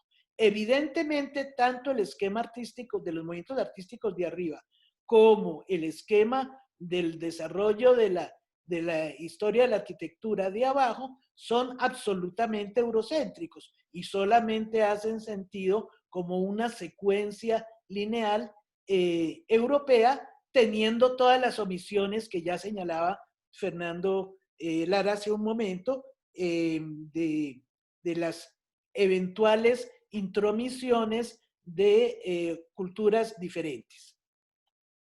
Esto se va a ver reforzado a comienzos del siglo XX con la idea muy interesante de que la autonomía de la forma, de que la forma tiene una autonomía y que en arte esto es fundamental, que significa nada menos, nada más, pero nada menos que la separación, el divorcio de forma y contenido, que era como se decía anteriormente. Si antes había, toda obra tenía una forma, pero tenía un contenido o tenía un significado, la autonomía de la forma preconiza la separación de alguna manera definitiva o importante de la forma de sus posibles significados. Por este camino es que se abre paso cierto tipo de análisis en arquitectura que a mí me parecen muy extraños, como el análisis tipológico. Uno puede decir, es que los cuadrados influencian otros cuadrados y los triángulos a los triángulos, y se puede hacer un juego abstracto de círculos, rayas, óvalos, pentágonos, que se van desarrollando a lo largo de la historia de la arquitectura, en el cual esto está reducido a su esencia. La autonomía de la forma también desaparece, toda forma de historicidad, pone en el plano geométrico abstracto todas las comparaciones y se puede, y efectivamente es más o menos efectivo para analizar las transformaciones de las iglesias, por ejemplo, que siempre es el caso que se pone para, digamos, para explicar qué son las tipologías, que es como el esquemito que encontramos a la izquierda, pero a la derecha encontramos ese mismo ejercicio intelectual trasladado a la arquitectura moderna. Es decir, la arquitectura moderna también puede ser vista como un ejercicio abstracto de cuadrados, rectángulos, círculos, óvalos o eventualmente líneas más torcidas, etcétera, como un juego de compositivo incontaminado de cualquier otra relación social. La fortuna con que cuenta el análisis tipológico en arquitectura a mí siempre me ha parecido sospechosa, pero también interesante, porque para un porcentaje muy alto de arquitectos los análisis tipológicos son tan socorridos y tienen una fortuna tan grande, o hay tantas personas que adscriben al credo del análisis tipológico. El otro camino es el que señala Peter Collins, que me parece muy interesante. Peter Collins es muy conocido por su libro de los ideales de la arquitectura moderna, su evolución, profesor que trabajó en Montreal, en McGill mucho tiempo, y tiene este librito que se llama Architectural Judgment, que nunca ha sido traducido al español. Es un libro, por decirlo así, menor, y me temo que poco leído, de Peter Collins, que es un gran pensador de la arquitectura. Bien, Peter Collins propone en este libro relacionar el juicio en arquitectura con el juicio en la jurisprudencia del derecho anglosajón. En la jurisprudencia del derecho anglosajón se necesitan jurados, no puede haber un solo juez, porque las verdades no son tan taxativas.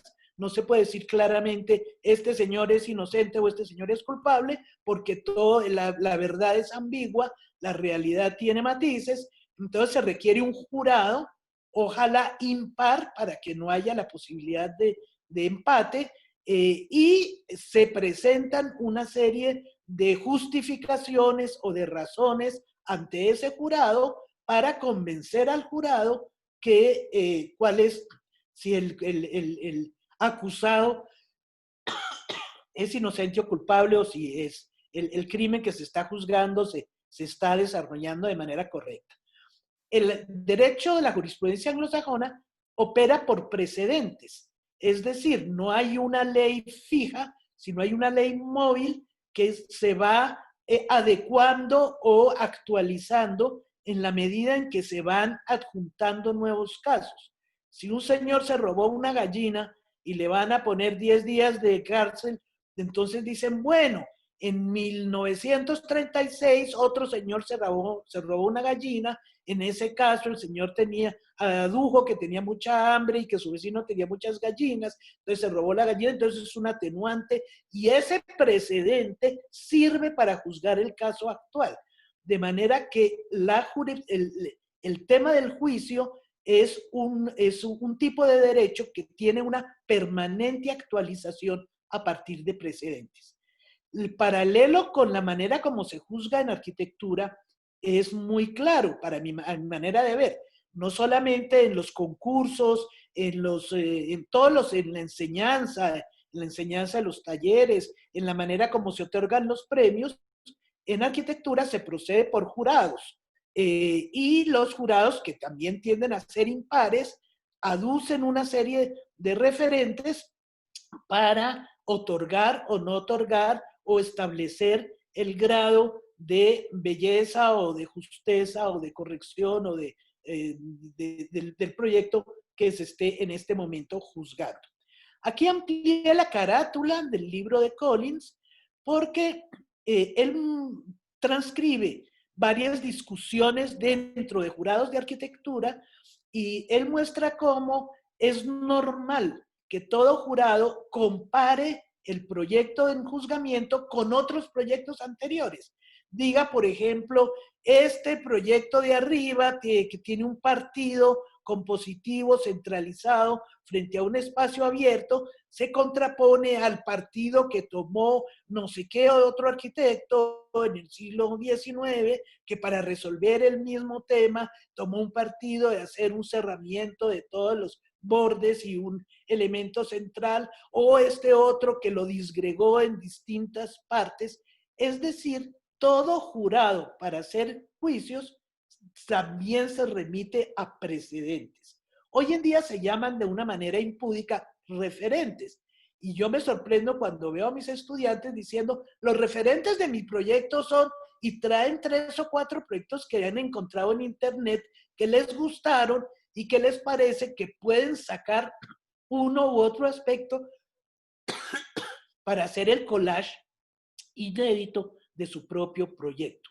Este modo de proceder que compara formas con formas tiene que hacer caso omiso de cualquier otra diferencia.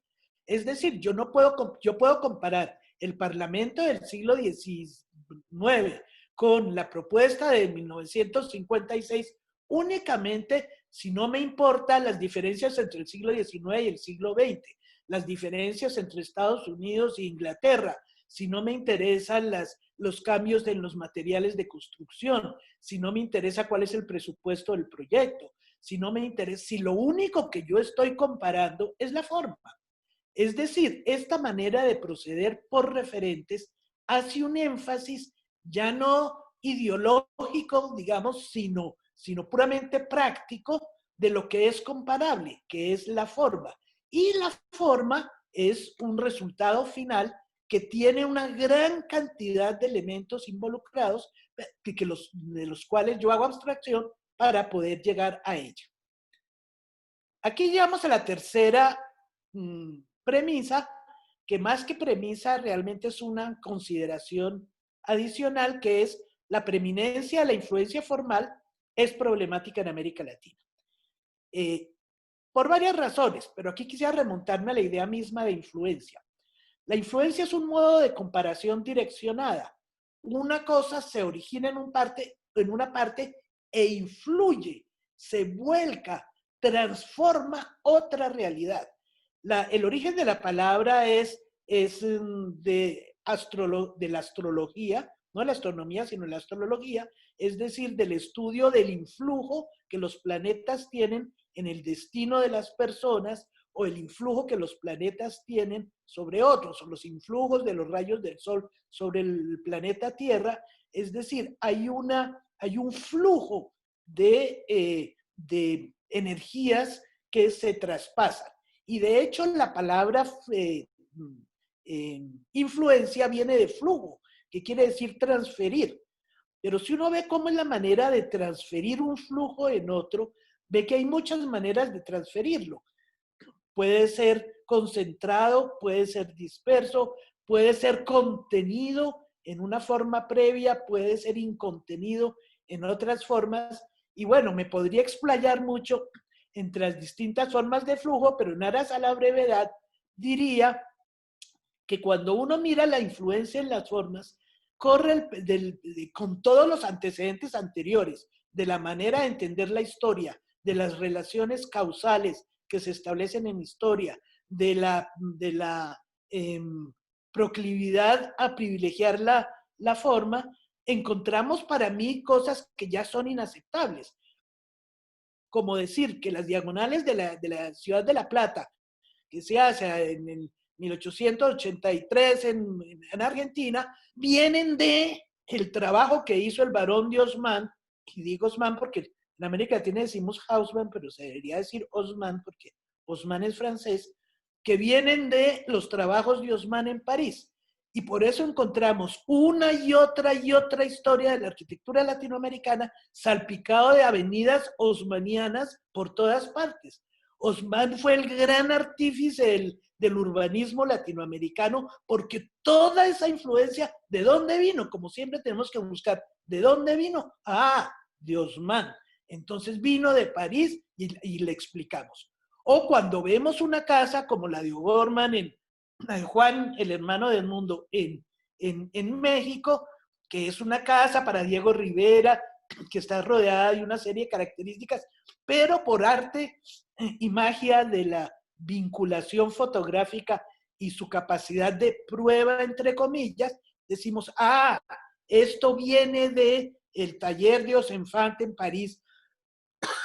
De ahí fue que O'Gorman se sacó el techo y de ahí fue que se sacó los ventanales y de ahí fue que se sacó las cosas. Para mí este tipo de simplificación que relaciona formas con formas buscándole una explicación causal, es decir, una interpretación a las formas en América Latina, es inaceptable, no solamente por simplificada, sino por tener un complejo de inferioridad inoculado e inaceptable. De manera que, si vamos, porque la influencia es ineludible y la comparación es ineludible, por lo menos deberíamos tener ciertas precauciones cuando decimos que algo está influido por otra cosa. Por ejemplo, una observación, y es que la influencia se escoge. Cuando los latinoamericanos prefieren hacer unas casas racionalistas a unas casas expresionistas, es porque quieren ser influidos por Le Corbusier y no por, yo no sé, no por los arquitectos expresionistas Tessenow o por algún arquitecto expresionista alemán. ¿Por qué se privilegian ciertas influencias? Eso dice mucho de América Latina, no dice nada de Alemania. Ahí no nos está explicando los problemas o los debates en Alemania. Toda influencia dice más del influido que del influidor o del influenciador. Y deberíamos tener por lo menos la precaución de decir con qué intensidad se da la influencia. ¿Es mucha o poquita? ¿Cuánta duración tiene? ¿Es una influencia de una semana o es una influencia de 5 años o es una influencia de décadas? ¿Es difusa o es específica? ¿Es un ideario general, una sola general, o es específica en ciertos aspectos de la arquitectura? ¿Cómo se produjo? ¿Se produjo por la formación del arquitecto o porque venían las revistas o porque alguien viajó a otro país? Es decir, la manera como se produce la influencia también es fundamental para entender cómo se produce una influencia. A ver, esto no se me ha ocurrido a mí solamente, se le ha ocurrido a varios pensadores latinoamericanos. Hay 3 que me parecen que quisiera referir, curiosamente los 3 argentinos. No es porque tenga una especial proclividad contra los argentinos, pero tampoco tengo muchos prejuicios respecto a los argentinos. En todo caso, estos son argentinos. Por un lado, el interior de la historia de Marina Weissman, que desde los años 90 nos decía, bueno, si miramos a esta calle en Chile y le aplicamos la secuencia lineal de los estilos, ¿cómo lo vamos a analizar? porque es que hay muchos estilos de distintas procedencias, de distintas épocas, todos hechos al mismo tiempo en los años 30, y entonces la secuencia juiciosita de unos estilos que se suceden a otros como en formación militar, pues no nos sirve. No nos sirve porque es que en América Latina es el mundo. Entonces acudimos a la palabra mágica, que es eclecticismo. Es que aquí todos somos eclécticos. Otro tema que también pues, me parece muy interesante es que toda cultura, toda, no solamente la latinoamericana, ni la colombiana, ni la ecuatoriana, toda cultura se organiza, se establece, crece, se desarrolla en contacto con otras culturas. Y él tiene, José Luis Romero, mucho más conocido por su libro de Latinoamérica, las ciudades y las ideas, tiene este librito que también me parece poco conocido, que son bases para una morfología de los contactos de culturas, donde muestra cómo toda cultura, si vamos a analizar este edificio de la biblioteca de rectoría de la UNAM en México, pues sí, podríamos decir tiene elementos del racionalismo moderno, pero también tiene elementos del muralismo mexicano, tiene ciertos materiales que son puramente mexicanos o de la tradición mexicana y tiene elementos de la arquitectura moderna. Es una mixtura, como es una mixtura la arquitectura romana, que la mezcla con la etrusca y con la griega, y como es una mixtura la arquitectura europea. Todas las culturas son, por decirlo así, híbridas o mestizas. Toda cultura establece contactos de cultura con otras. Eso no es peculiar de América Latina. Lo que pasa es que tenemos que hilar más delgadito y ser más finos para ver cómo se producen esos contactos de cultura. Y el otro que me parece muy interesante es Juan Pablo Bonta, sobre todo su libro que relaciona que hace un análisis del pabellón de Barcelona y muestra de Mies van der Rohe y muestra cómo el edificio del pabellón de Mies van der Rohe no puede ser reducido únicamente a su forma. Para entender el pabellón tenemos que entender dónde estaba localizado, qué significaba la feria, cuáles eran el material, las dificultades que tuvo para conseguir el granito verde que no sé qué, cuál fue el sistema constructivo, cuánta plata tenía. Es decir, no es posible defender o analizar la forma independiente de su significado. Para mí esta es una lección de Bonta. Yo a Bonta lo conocí, me parece, le tengo una enorme admiración, y eso fue la gran lección que tuve de él. Decía, es muy artificioso separar la forma de otras determinaciones de la arquitectura si no queremos quedarnos con el esqueleto de las cosas o con la parte relamida o con la cara oscura de la luna.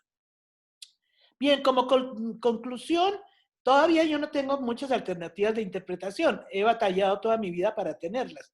Pero, digamos, una de las cosas que me parece interesantes es mirar la relación entre las ideas y las formas.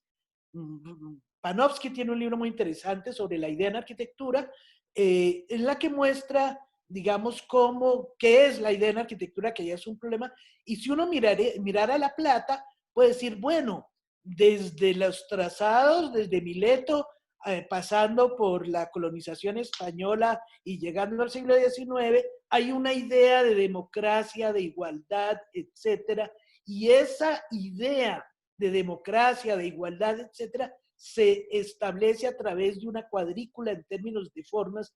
Hay ideas relacionadas con formas. Y de pronto la idea de libertad, de igualdad, de la Revolución Francesa, égalité, fraternité, ¿cómo es la tercera? Liberté, tiene que ver con los capitolios que se hicieron. No es que todos los capitolios de América Latina se hubieran hecho copiando el Capitolio de Washington, aseveración que me ha tocado leer, pero sino que todos los capitolios que en el mundo han sido se refieren en la misma palabra Capitolio al antecedente griego, cuna de la democracia, etc. Si seguimos con estas ideas, por ejemplo, este es el proyecto de la penitenciaría Lecumberri en México, que tenemos el esquema de panóptico, más que buscarle el papá formal al panóptico de México, que también se ha hecho para mirar cómo nace en otro panóptico, podríamos remontarnos a la idea misma de la sociedad de control, a la idea de la transformación del cuerpo, a la manera de Foucault, de la manera como se pasa de las penas corporales a las penas físicas, psicológicas, etcétera. Una serie de transformaciones en las ideas que se encarnan en formas que se encarnan en distintos lugares del planeta.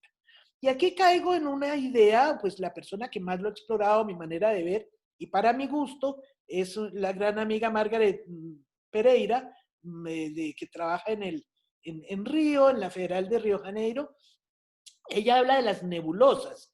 A ella le gusta más la metáfora de las nubes que de las nebulosas en el espacio sideral, pero ambas sirven para decir que lo que ha habido, por lo menos del siglo XVIII en adelante, es la formación de grupos de ideas y de personas que compartían estas ideas y que se formaban alrededor de,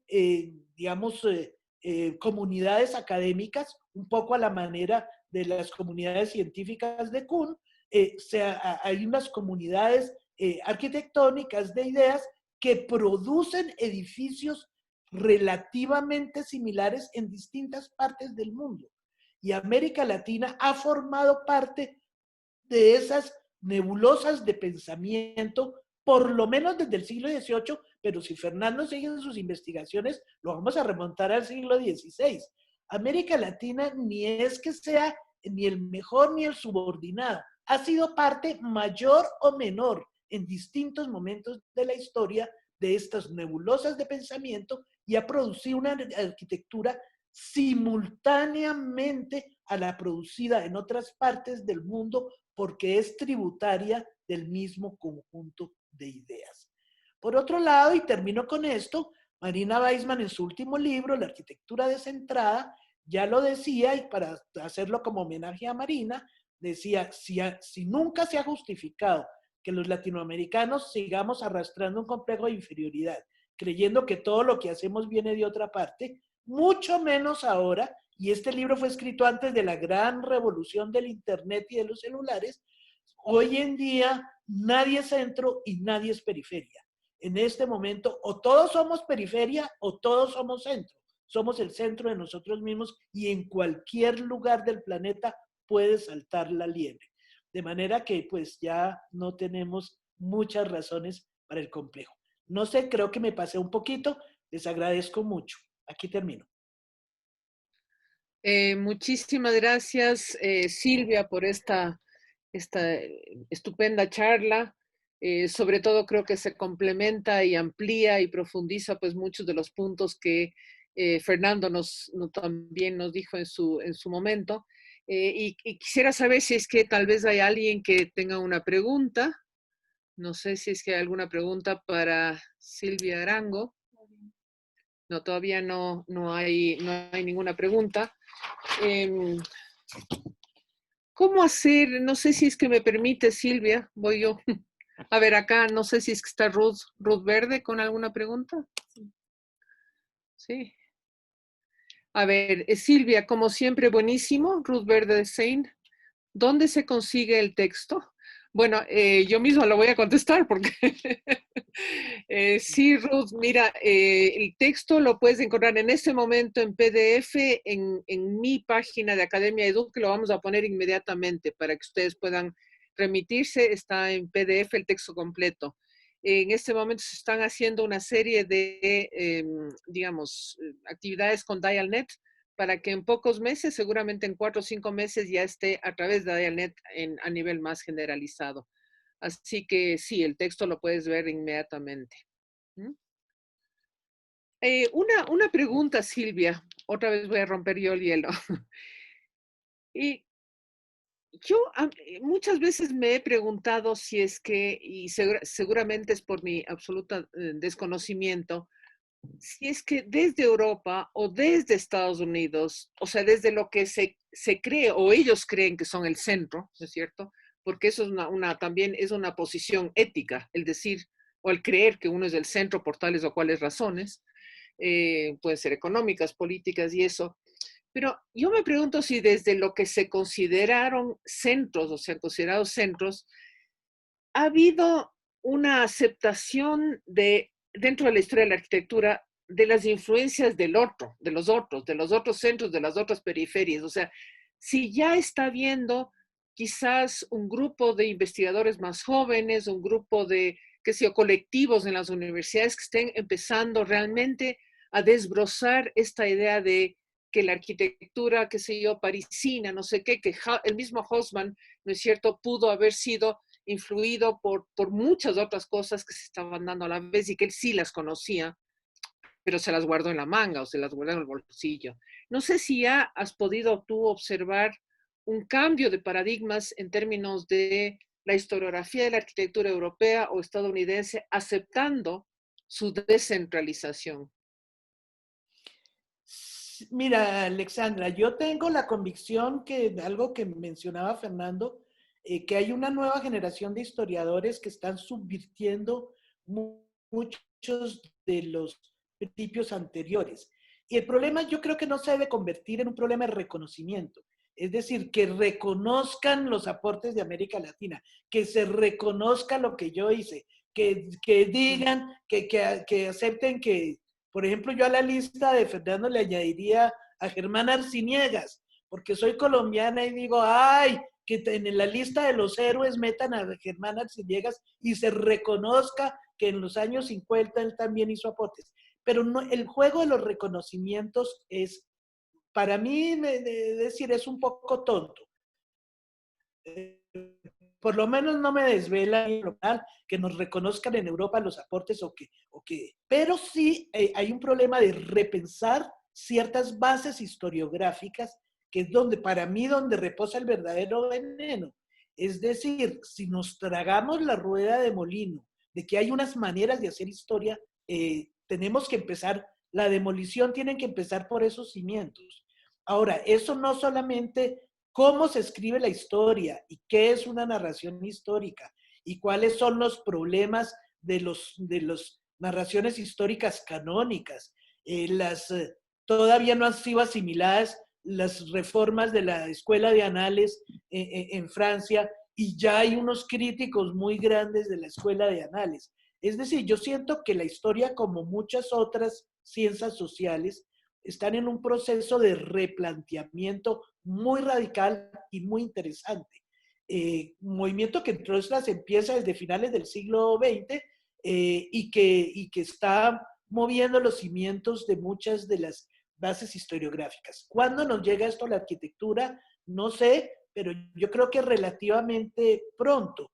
Y esto implicaría formas de hacer la historia y formas de abordar la historia radicalmente nuevas. Y creo que los latinoamericanos estamos formando parte de esa nebulosa del pensamiento, de la transformación de las bases historiográficas. La misma Margaret, buena parte de sus planteamientos, ella trabaja con el CNRS en Francia y entonces Topalov ha hecho todo este tema de la ciudad y las palabras, mirando cuál es el sentido de las palabras en distintas culturas y toman o en distintos contextos, entonces toman la palabra barriada o la palabra suburbio y la recomponen en distintos lugares. Entonces todo el vocabulario supuestamente técnico que usan los urbanistas queda en entredicho porque lo que dicen es entendido de manera distinta en distintas partes. Y en ese proyecto que recuerdo, por ejemplo, el de las ciudades y las palabras, entraron arquitectos de distintas partes del mundo, arquitectos y urbanistas de distintas partes del mundo, dentro de los cuales estaba Margaret y había otros latinoamericanos. Yo sí creo que estamos en un proceso de replanteamiento de las bases historiográficas, en general en la historia y específicamente en la arquitectura, que siempre es un poquito tarda en reaccionar. Gracias. Y una de las cosas, no creo que haya otra pregunta, ¿no? Me parece que una de las cosas que yo tengo mucha preocupación es que normalmente en las facultades donde se están obviamente formando los historiadores de la arquitectura, en estas facultades normalmente el área de historia y teoría suele ser muy débil y yo creo que todos lo hemos vivido, ¿no? Me parece que esa es una de las patitas más cojas y por lo tanto normalmente la gente que hace historia de la arquitectura no necesariamente digamos, está formada en su propia universidad, sino que luego va formándose a como puede. Lo que a mí me preocupa mucho es que todavía la historia, los arquitectos que hacen historia y teoría de la arquitectura muchas veces están muy desvinculados de, por ejemplo, los grandes clústeres de historiadores, antropólogos contemporáneos, y que quizás sea una buena idea que haya un poco más de apertura, ¿no? Por parte de los propios ejercitantes de la historia de la arquitectura que se empiecen a unir a estos otros grupos de pensadores en las ciencias sociales muy particularmente y que de alguna manera evitarían que la historia de la arquitectura sea más tarda, como tú mismo dijiste, ¿no? Alex, ¿puedo hablar un poco de esto y de la pregunta anterior también por la mirada de Estados Unidos? En Estados Unidos hay una discusión que ya es casi consensual de que esta historia de arquitectura eurocéntrica o tan céntrica como me gusta hablar, porque incluye también la costa leste de Estados Unidos, esta historia de arquitectura tradicional del siglo XX es insuficiente. Esto es consenso. Están todos preocupados en ampliar el canon, ampliar los ejemplos. Por ejemplo, los colegas de Berkeley ya trabajan a 40 años con una ampliación vertical, ¿no? Mirando el vernacular, mirando el cotidiano, trabajando un poco, desmontando el elitismo de la manera de enseñar que solo miran a obras importantes de arquitectos importantes, etcétera, mirando los espacios cotidianos. Los colegas en MIT, con el liderazgo de Mark Jarzombek, tiene una mirada más global, ¿no? Que este GAHTC, Global Architectural History Teaching Collaborative, es un grant con algunos millones de dólares que está montando charlas sobre todas las partes de arquitectura que están subrepresentadas, sobre Asia, sobre África, sobre Oriente Medio, sobre América Latina, es un proyecto enorme, ¿no? Y muy influente, muy fuerte, porque está realmente sistematizando un conocimiento que no estaba disponible en los libros regulares. Lo problema, la pelea se torna muy, muy difícil cuando tenemos que pensar qué cortar, porque tenemos las mismas 14 semanas de semestre que siempre tuvimos. Entonces, es consenso entre los historiadores de arquitectura que tenemos que ampliar y mirar afuera de este eurocentrismo o tancentrismo. Pero no hay ningún consenso si vamos a cortar a Le Corbusier o cortar a Adolf Loos o cortar a... ¿Qué vamos a cortar? Porque el espacio para enseñar historia es lo mismo espacio. Son las mismas 2 charlas por semana, 14 semanas. Entonces, este es el grande desafío. ¿Cómo vamos a articular unos cursos completamente nuevos que traigan una mirada mejor y una narrativa más interesante? Bueno, claro, este es uno de los puntos importantes, ¿no es cierto? Porque, por ejemplo, el tema del tiempo, pero también el tema de la falta de textos. Cuando uno quisiera dar una historia de la arquitectura sin arquitectos, aquellos arquitectos no nombrados, sinceramente no da el tiempo. Y no es que no da el tiempo, sino que tampoco hay mucha información acerca de ello, ¿no? O cuando queremos hablar sobre, qué sé yo, mujeres en la arquitectura, por decir otro tema, yo cuando daba clases de historia del arte, el tema de las mujeres había sido tan poco investigado y tomaba mucho tiempo recoger todo aquel material que estaba tan disperso, ¿no? Afortunadamente el Internet nos ha provocado que esto ya pueda ser de alguna manera solucionado. No sé si hay alguna otra Charles, ¿alguna otra pregunta? Y yo quería abusar de primero agradecerles pues a los dos, ¿no? Silvia, muchísimas gracias porque nos has provocado nuevamente siempre. Bueno, aquí hay Hugo Sagawa otra vez que quisiera hacer un comentario. Adelante, Hugo.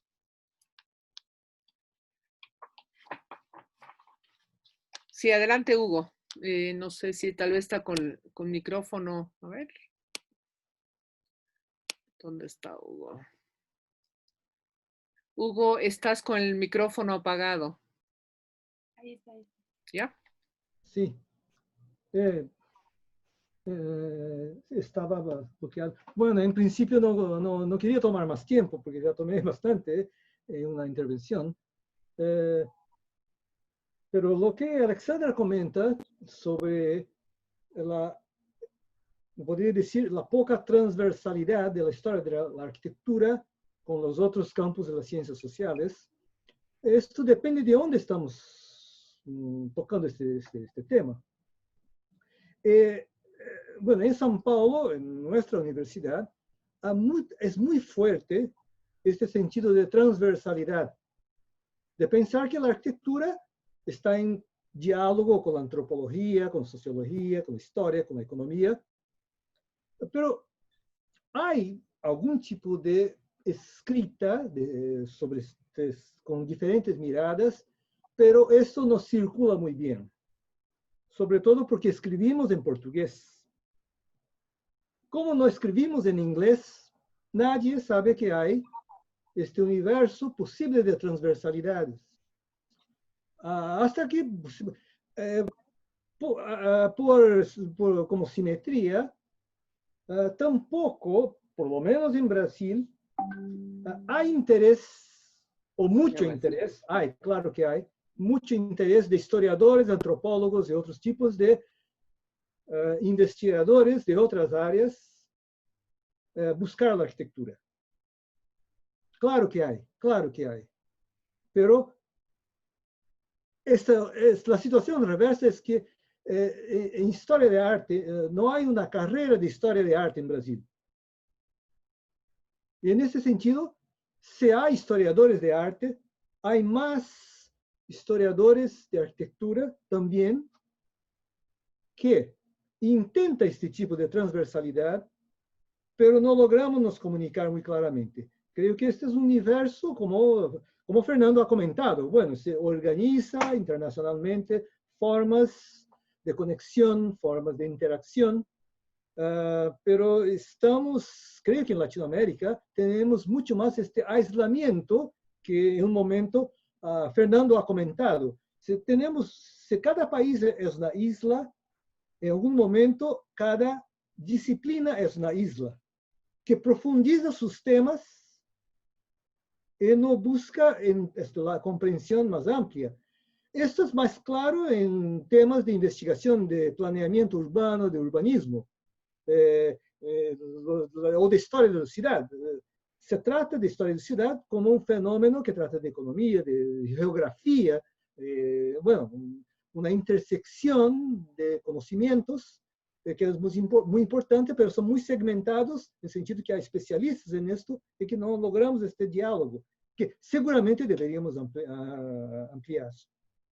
Sí, es esto. Gracias. Muchísimas gracias, Hugo, por tus comentarios y efectivamente yo creo que aquí se recoge mucho lo que todos estamos más o menos, o las preocupaciones de muchos de nosotros, ¿no es cierto? El hecho de, en primer lugar, no sentirnos periferias, sino que todos somos o periferias o centros, como decía, muy bien decía Silvia Arango, el hecho de que necesitamos transversalizar de alguna manera las ciencias sociales y ponerlas en diálogo con la historia de la arquitectura, porque la arquitectura evidentemente no es solamente estilo o tecnología, sino que tiene significados importantes y conexiones importantes con la sociedad, la política y la economía de nuestros países y además con la economía de los otros. De hecho, yo creo que, por ejemplo, Fernando ha hecho un gran papel dentro de su labor como un comunicador de la historia de la arquitectura moderna, para de alguna manera hacer incluir en los diferentes textos de consulta este que es un texto muy, muy rico de leerlo. Fernando, tuve a bien leer tu texto de cabo a rabo, así que lo conozco muy bien. Entonces, yo creo que también requiere de que, como tú decías, Hugo, muchos de los textos que ustedes hacen son en portugués y entonces no se pasan al inglés, etcétera, etcétera. También nos toca a todos nosotros hacer ese proceso de intentar comunicar hacia otros lugares para que también se conozcan y conozcamos por doble vía, digamos, lo que cada uno, lo que los colectivos, las universidades están haciendo. Si es que hay si es que no hay ninguna otra cosa, yo solamente quiero aprovechar este espacio, creo que ya no hay ninguna otra comentario o pregunta, para realmente agradecer a todos quienes nos han acompañado en este gran esfuerzo. En primer lugar, quiero dar las gracias a Karina Rivera, creo que todos ustedes han estado en contacto con ella.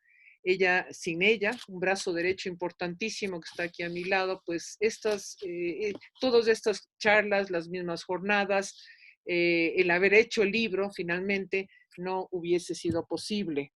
Además de ello, quería agradecer muy especialmente al Comité Consultivo, a las historiadoras del arte, María Fernanda Cartagena, a la historiadora de la arquitectura, Ana María Durán, María Augusta Hermida, Diego Jaramillo, Pepe Rosas, María Rosa Zambrano, al comité organizador, Juan Pablo Carballo y María Soledad Moscoso de la Universidad de Cuenca, Facultad de Arquitectura y Urbanismo, y pues a la montones de gente que están detrás en este tipo de esfuerzos. Yo soy simplemente una cabeza visible, pero tenemos mucha gente a la cual le debo gran agradecimiento. El diseño del libro fue hecho por un gran diseñador gráfico de Cuenca, Renato Puruncajas. La edición o el cuidado de la edición fue por Silvia Ortiz. Y bueno, acá me tienen como coordinadora académica de este libro y con la idea, pues un grupo con la gran idea o la gran intención de hacer unas cuartas jornadas de historia del arte y la arquitectura, paisajismo y urbanismo, que ha sido realmente delicioso ver cómo nos hemos ido cruzando. En este ciclo de charlas que empezaron en junio y que terminan el día de hoy, hemos tenido aproximadamente 600 personas que nos han estado siguiendo durante estos viernes de 3 a 5. Quiero agradecerles a ustedes, los que han concurrido a nuestro llamado, porque ha sido una gran compañía, sobre todo en épocas de pandemia.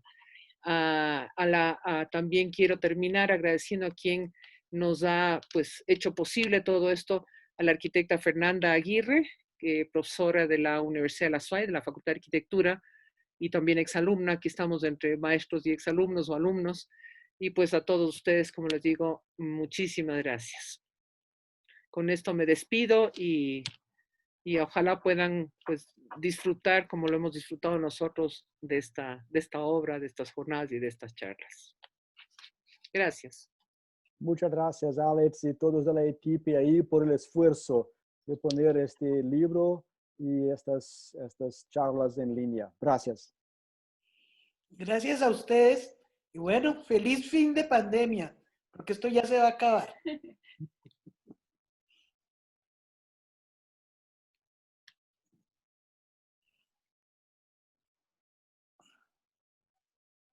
Bien.